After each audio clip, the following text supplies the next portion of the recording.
नमस्कार अमरावती. सातत्यानं तुम्ही सांगता, प्रशासन सांगते ना, सरकारी सांगू राहिलं की गॅसचा तुटवडा नाही. मला एक सांगा, या तपोवनमध्ये जर गॅसचा तुटवडा नसता, तपोवनमध्ये जर गॅस भेटले असते तर ह्या परिस्थिती निर्माण झाली असती का? आता सचिव माझ्यासमोरच आहे, सचिवांना डिमांड पाठवलेली आहे. मी त्यांच्यासमोर बोलत होतो आता. त्यांनी कट केला फोन आणि तुमचा फोन करून दिला त्यांनी. नाही, कसं आहे की काहीतरी संवेदना असल्या पाहिजेत ना. हे आता मी पाहून आलो की हे ज्या बायाचे हात बोटं तुटलेले आहेत, बोटं गेलेले आहेत, त्या बिचाऱ्या तुम्ही या इथं, तुम्ही तिथं व्हिजिट करा आणि ते पाहून घ्या कसं स्वयंपाक करू राहिले. तर आता हे इलेक्ट्रिकवरचे जे इस्टिमेट होते हे सगळे बंद पडले. मी आता त्यांच्या हे घेतला, फॉलोअप घेतला साहेब, आणि ते जे मालक आहे विदर्भ गॅस एजन्सीवाले त्यांच्यासोबत बोललो. त्यांनी सांगितलं मला की 9/3 त्यांना 8 सिलेंडर टाकण्यात आले होते.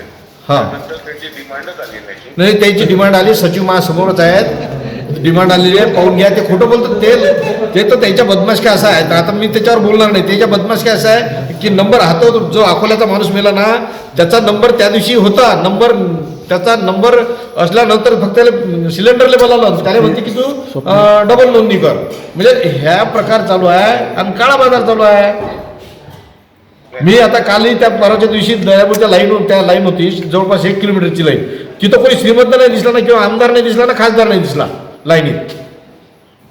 1 वाजेपर्यंत त्यांना आज पूर्ण सिलेंडर भेटून जाईल साहेब. आज ते पूर्ण व्यवस्था करा आणि तशी तुम्ही व्हिजिटही करा इथं. तुम्ही त्याची पूर्ण व्यवस्था करा आणि तिथं अडचण आली नाही पाहिजे.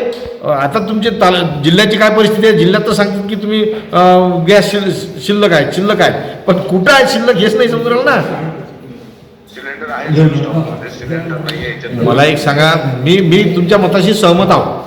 तुमच्याजवळ गॅस सिलेंडर जर शिल्लक असते तर लाईन का लागल्या असत्या, किंवा हे जे आहे तुमचं ह्या बायासाठी त्यांनी म्हणजे शोक आहे का त्याला स्टुडिओ स्वयंपाक करण्याचा?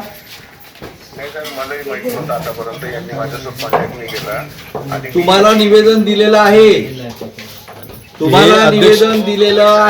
तुम्ही जागेवर नव्हता साहेब. गडबड नाही करायची जास्त.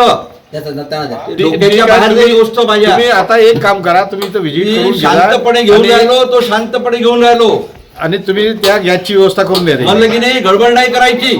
कलेक्टर जागेवर नाही, पुरवठा अधिकारी जागेवर नाही. निवेदन देऊन 8 दिवस झाले, माझ्याकडे ओसी आहे त्याची. कोणाला ओसी दिली, पण तुम्हाला तिथे एलसनजी गॅस नाही, तुमच्याकडे येऊन का आम्ही चक्रा मारायची, इथले कामा नाही करायचे, लाकडं फोडतो आम्ही आमच्या हाताने. फुकटाचे पैसे, 1 रुपया तुमच्या पगार नाही घेत, फुकटाचं काम करून आलो इथे मी. इथे सकाळ संध्याकाळी लोकांच्या जेवायचा व्यवस्था पाहू की तुमच्या मागे चक्रा मारू तुमच्या कार्यालयाला. तुम्ही ते ताबडतोब इथं सिलेंडरची व्यवस्था करून घ्या. ठीक आहे साहेब, 1 वाजेपर्यंत सिलेंडर घेऊन जायचे. ठीक आहे.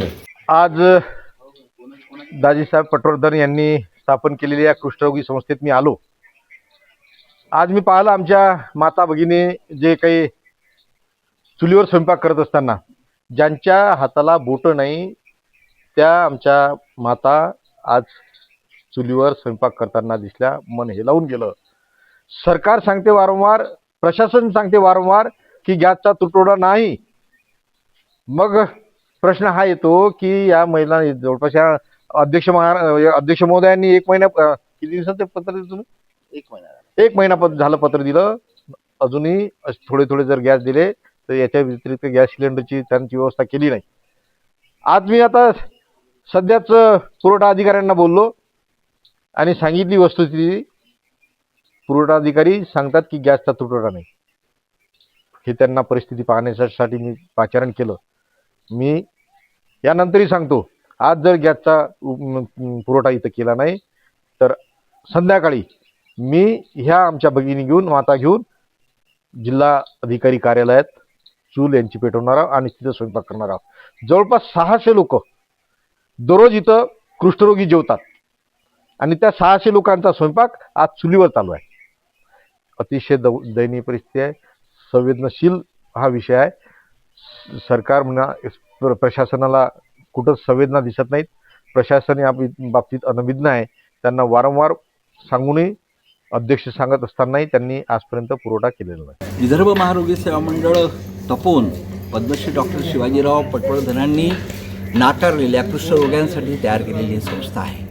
अनेक वर्षापासून अल्पशा अनुदानावर आम्ही काम करतो. आज स्थिती विचित्र अवस्थेमध्ये आम्ही आहोत. म्हणजे या कुष्ठरोग्यांना जास्तीत जास्त चांगलं जीवन जगता यावं यासाठी आम्ही प्रयत्नशील असतो. त्यासाठी आता इथे स्वयंपाक करायला 450 लोकांचा जो स्वयंपाक होतो त्यासाठी आम्ही इलेक्ट्रिक मशीन जी आहे गॅसवर आणि याच्यावर चालणारी पोळ्या करण्यासाठी आम्ही ती लावलेली आहे 10 वर्षापासून. आणि त्यामुळे तितकासा त्रास होत नाही. उंड्या करण्यापासून ती मशीन काम करत होती.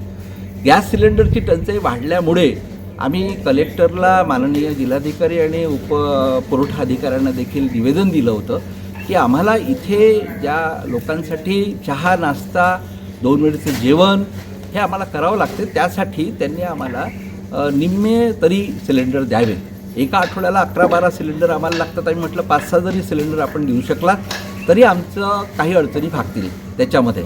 अद्यापही त्याचा काही प्रतिसाद मिळाला नाही म्हणून आम्हाला काम करावं लागलं, सुरू करावं लागलं. आता मशीन बंद आहे तर त्यामुळे चुलीवर आता स्वयंपाक पुन्हा सुरू करावा लागला. की या सगळ्या मावल्या ज्या आहेत ह्या कुष्ठमुक्त महिला आहेत. यांना आता कुष्ठरोग नाही आहे, पण बोटं गेलेली आहेत, वय झालेलं आहे आणि अशा याच्यामध्ये संवेदना मात्र शरीराच्या नसतात. या पार्श्वभूमीवर जेव्हा चुलीवर काम करायला लागतंय तेव्हा तो येणारा शेक जो असतो, विस्तव जो असतो, तो त्यांना अंगाला लागला तरी तो कळत नाही. त्याची जखम होण्याची शक्यता आहे. म्हणून अपघात मोठ्या प्रमाणात होतो आहे. त्यामुळे पोळ्या करताना होणारा त्रास, लाटतानाचा त्रास, मुंडे करतानाचा त्रास हा मोठा आहे. आणि म्हणून कार्यकर्ते मिळून आम्ही लोक सगळे हे काम करायला लागलो. लाकडं आणायची कुठून? तर लाकडं या परिसरामध्ये जे लाकडं जमा आम्ही करतो दरवर्षी, वाढलेले तुटलेल्या झाडांच्या, ते इथल्या अंत्यसंस्कारासाठी वापरतो आपण लोक. म्हणजे टेकडीला लागून असलेल्या अंत्यसंस्काराची विधी आम्ही तिथे पार पाडतो. उन्हाळ्यामध्ये हे प्रमाण वाढते आमचं आणि तिथे ते लाकूड आम्ही केवळ तेवढ्यासाठी तयार करत असतो. आता दुर्दैव असं आहे की आम्हाला ते लाकूड आता स्वयंपाकासाठी वापरावं लागून राहिलं.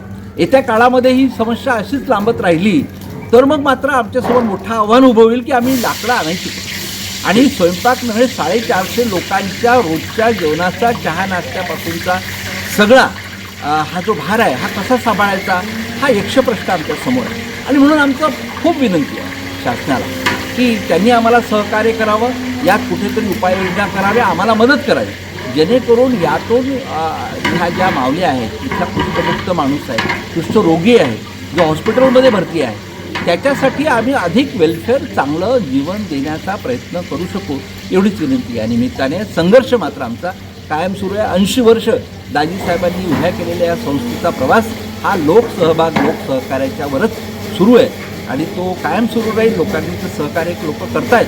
पण आता हे शासनाचं काम आहे की इथे सिलेंडर आम्हाला